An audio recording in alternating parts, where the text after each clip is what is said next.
नीतीश कुमार जी, आप होश में आ जाइए, नहीं तो पूरे बिहार का मुखिया आपके प्रति सड़क से लेकर के और सदन तक जहां तक होगा अपनी लड़ाई को जारी रखेगा। बिहार प्रदेश मुखिया महासंघ और मुखिया महासंघ सीतामढ़ी के आह्वान पर 20 सूत्रीय मांगों को लेकर मुखिया महासंघ के बैनर तले नानपुर प्रखंड कार्यालय परिसर में 1 दिवसीय धरना दिया गया। कार्यालय की अध्यक्षता जानीपुर पंचायत मुखिया सह मुखिया संघ अध्यक्ष अखिलेश कुमार कुन्नू ने की।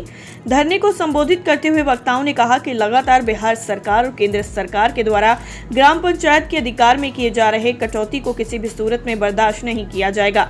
राष्ट्रपिता महात्मा गांधी के ग्राम पंचायत राज के सपनों के विपरीत कार्य के खिलाफ 20 सूत्रीय मांगों को लेकर 1 दिवसीय धरना दिया गया। अगर हमारी मांग पूरी नहीं की जाती है तो सड़क से सदन तक हम लोग लड़ाई लड़ने का काम करेंगे। अभी तो हम लोग प्रखंड मुख्यालय पर धरना दे रहे हैं। 29 तारीख को सीतामढ़ी अम्बेडकर स्थल पर धरना देंगे। अगर फिर भी सरकार नहीं सुनती है तो आगे की रणनीति तैयार कर पटना में सरकार को घेरने का काम करेंगे। पिछले 1 वर्षों से लगातार जो हम लोगों का फंड आने वाला है उसमें कटौती और विभिन्न अधिकारों का जो 73वें संविधान संशोधन में जो 29% अधिकार पंचायती राज को मिला है उसमें केंद्र और राज्य सरकार दोनों लगातार कटौती करती जा रही है, जिससे तंग होकर आखिर में मुखिया लोगों को भी पूरे बिहार में धरना प्रदर्शन और कार्यों का सरकारी कार्यों का बहिष्कार करने का निर्णय भारी मन से लेना पड़ा है।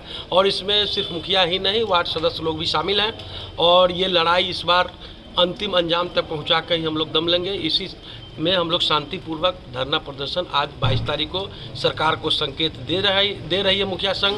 अगर नहीं समझेगी सरकार तो 29 तारीख को पुनः जिला में मुखिया संघ की धरना होने वाला है। उसके बाद जो दिशा निर्देश ऊपर से प्रदेश मुखिया संघ का आएगा उसके अनुसार हम लोग सारे मुखिया जिले काम कर। महात्मा गांधी का कहना था कि अंतिम पंक्ति में रहने वाला पंचायत का लोग है, तो पंचायत का विकास होगा तभी देश का विकास होगा।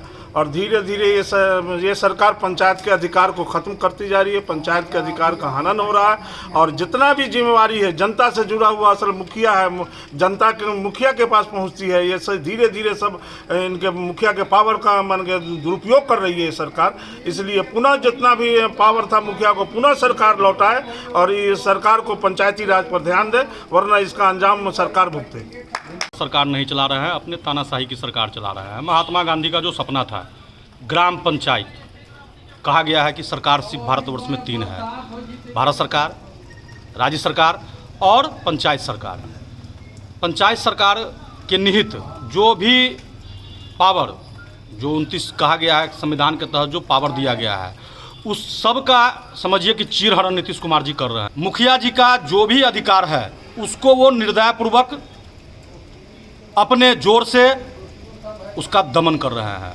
यदि यही करना है तो पंचायती राज संस्था को वो खत्म कर दे। इसका कोई मतलब नहीं है कि आप कह रहे हैं कि हम पंचायत सरकार चला रहे हैं और संविधान को ताक पर रख करके, नियम कानून को ताक पर रख करके मुखिया को दमन कर रहे हैं। आप वार्ड नंबर का दमन कर रहे हैं। आज पूरे बिहार में मुखिया की ऐसी स्थिति है कि वो पब्लिक से मुंह चुरा रहा है, पब्लिक को फेस नहीं कर पा रहा है। आप देख लीजिए गौर से, आवास योजना का वही हाल, वृद्धा पेंशन का वही हाल, विकलांग पेंशन का वही हाल, वृद्धा पेंशन का वही हाल। कबीर अंत्येष्टि 1.5 साल 2 साल हम लोग को मुखिया बने हो गया, लाश दरवाजा पर आता है और मुखिया से पैसा मांगने आता है। मुखिया जमीन बेच के देगा? क्यों करते हैं योजना लागू? नहीं कीजिए, आपके पास नहीं है तो। सिर्फ और सिर्फ उनका एक एजेंडा रह गया है कि मुखिया और जो निचले स्तर के जनप्रतिनिधि हैं उनको तबाह करना, बर्बाद करना और प्रताड़ित करना। नीतीश कुमार जी, आप होश में आ जाइए, नहीं तो पूरे बिहार का मुखिया संघ आपके प्रति सड़क से लेकर के और सदन तक जहां तक होगा अपनी लड़ाई को जारी रखेगा।